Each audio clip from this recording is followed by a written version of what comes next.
thing. Come on, wow.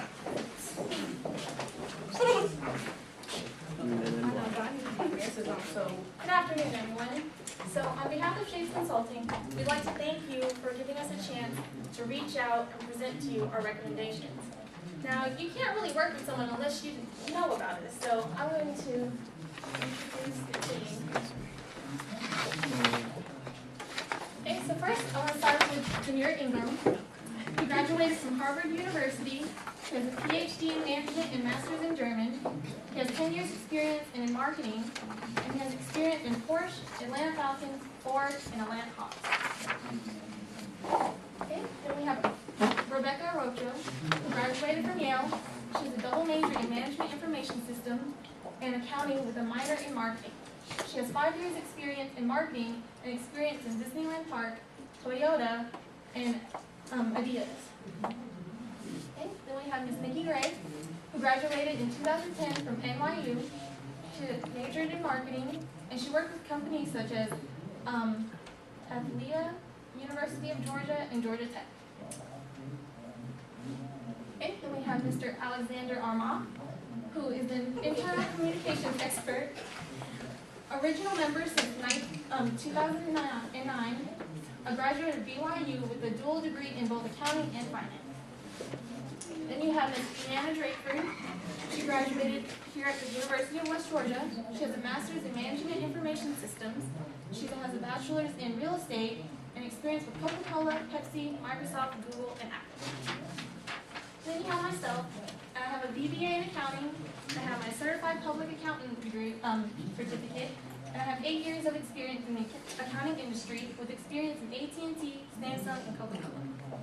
So now to further learn about us, I'm going to turn it over to Brianna to introduce you our background. Hey everyone. Okay, so our company background, as you know, we are Shades Consulting. And a little bit about us.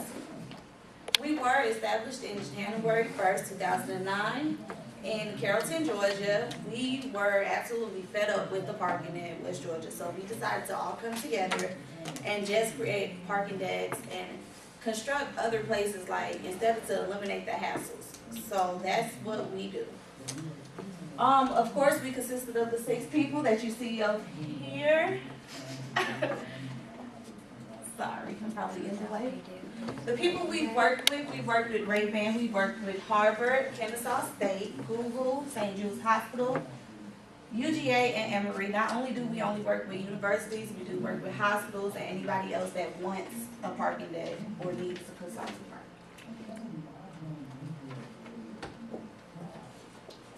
Our vision and our mission statement is that we provide stress-free parking when you are home away from home. What I mean by that is when you leave home, no one wants to go to work and just know that they have to fight for a parking spot. So that's why we call it our home away from home, because you are always going to be guaranteed a parking spot. Our vision statement is not only benefit universities and businesses, but to gain a monumental name for ourselves worldwide through exceptional service, hard work, and dedication.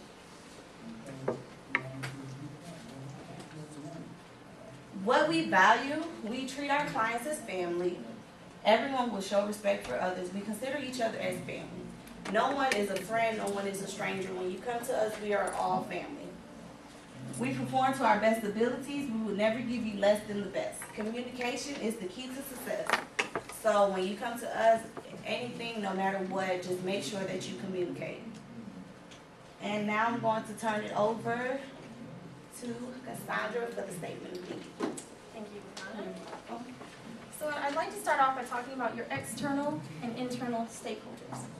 Now your internal stakeholders consist of the students, the staff, and the faculty. They pretty much make up the population of this university. Students need parking in order to be on campus and attend class. Staff and faculty need parking in order to come and be on the campus and work. These stakeholders are the main need for your services. Even your staff at the office need a place to park their car, and this is why parking areas are designated mainly for the internal stakeholders. Now, on the other hand, the external stakeholders are comprised of alumni, local West Georgia communities, and prospective students and their families. these stakeholders aren't on the campus as frequently as the internal, so they're an outside audience for your department. They need parking, but not as an everyday routine. Now, your department is a well-known department here, and however, most students view your department as just a place to go through and deal with tickets, or just go through the process of getting a simple hang tag. They don't realize that they can learn about bus routes and other transportation available. So given this information, we have defined 3 areas where changes are necessary. Your organization's image, student satisfaction and involvement, and your communications. First, your image is important because it is the initial impression for your audience. With a negative image, students are less likely to visit. So we want to help you improve your image by bringing awareness of your services to your targeted stakeholders. And second, when you ask a student, what's one thing you dislike about the University of West Georgia, they all respond with parking. So we want to help you make more parking spots available so that you have more satisfied students. And last but not the least, for your communications, we want to improve them in order to get a better message to your audience. And to make these improvements, it was best to look at your current external and internal communications. So I will now turn it over to Demir and Alex.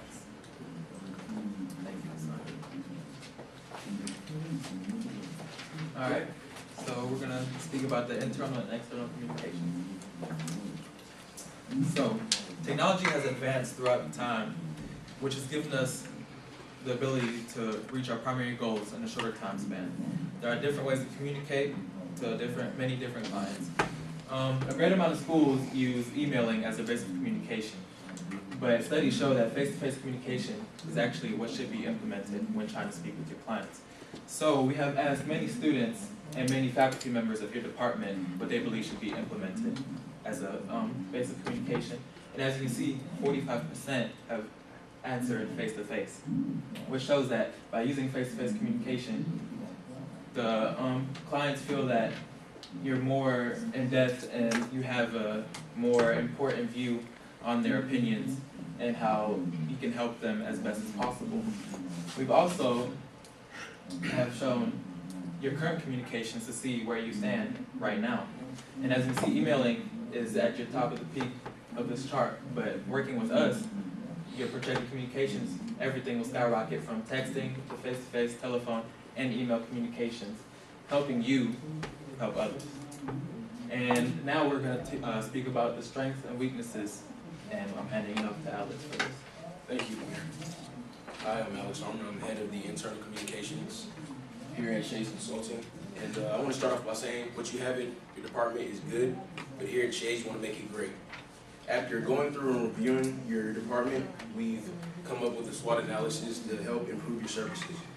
Here on this chart, you have your strengths.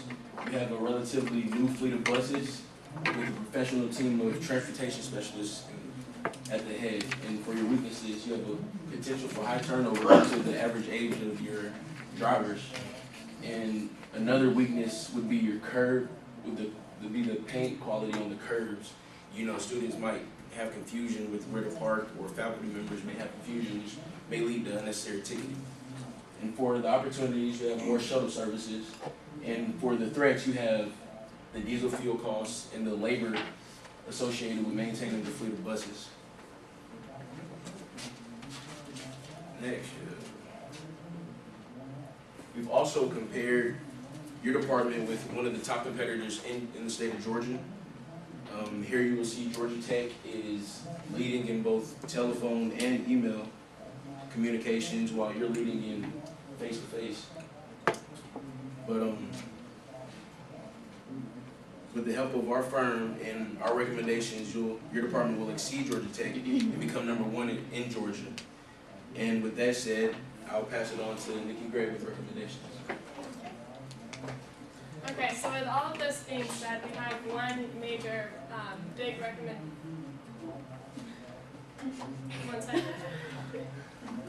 One big recommendation, which is our goal to supply more parking spots for students on campus. But before we jump in straight to this goal, we want to provide you guys with ways to accomplish this and not just leave you guys with this huge cost of a parking garage. So first we can start this by updating Parkus Services' name. I don't know about you guys, but walking into a company that says parking services and development is pretty scary, and it's just kind of boring. Like I automatically picture like people at a desk typing. So we want to change the name to something like Parking West. It might sound corny, but at least it's a little more inviting and positive.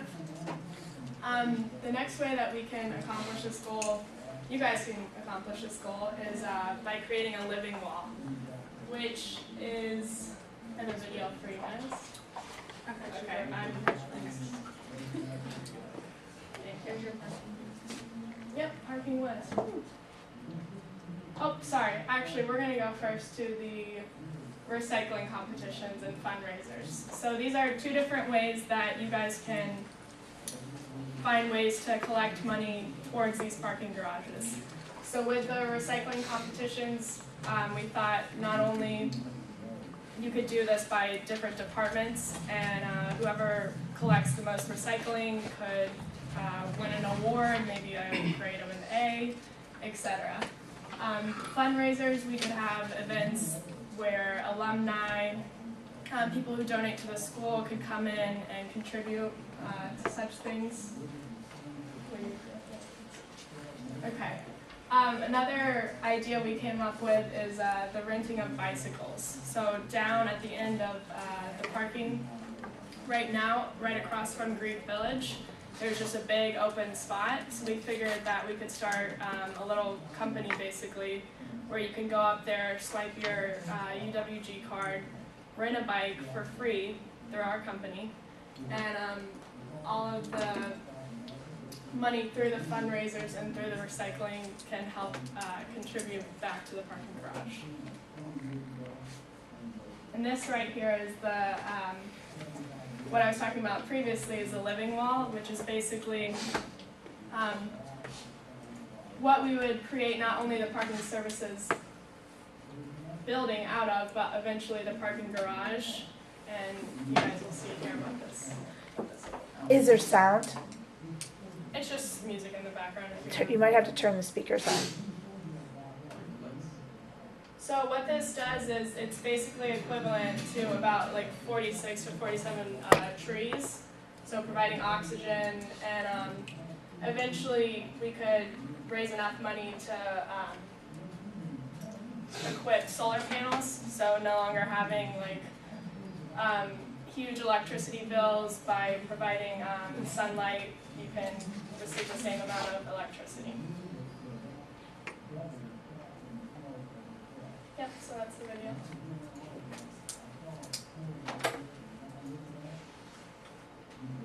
Alright, so these are some examples of what the potential parking garages could look like through all of the donations and money that you guys can raise. With this being said, we hope that all of you guys are interested in these recommendations, and if there are any questions at this point, you guys can go ahead and ask. Oh yeah, we also have a takeaway. So just keep calm, throw your shades on.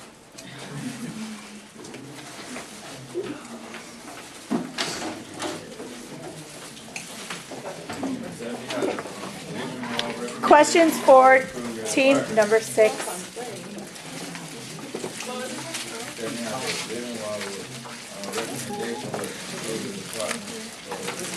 It'll give the department just a better image, a more inviting image, like to people, like there can be like water provided there, just something more inviting versus building of like plain colored walls and stuff. This is your ideal life. How much time and or effort do you need to get the recommendation? I guess it just depends on which recommendation you want to start with. Each is going to have their own specific amount of time. The overall project of the parking garage could take a couple years, but in the long run, it'll all be worth it. Why do you believe your eco-friendly visual degrees are student relations? The bike share, the bike program. Places such as UVA, they've provided eco-friendly want to say, corporations like parking garages and such, and it's shown students have increased applications through, like, to go to places like that. And I think our West Georgia's campus is moving towards that, along with things like smoking-free campus. So we're definitely heading towards that direction. Any other questions? Any more questions for team number 6? So why should we trust the recommendations from our organization or the partners for now and in the future? I believe that you could trust us because we are already worldwide known, and we have done so many other people. If you were to research us, you can see that we've worked with like big schools, GA and Georgia Tech. We've also worked with major hospitals. We're linked up with Virtual Contracting, which is located in California, and according to Birds, they are the #1 contracting. So we do work with them, and they're well accredited.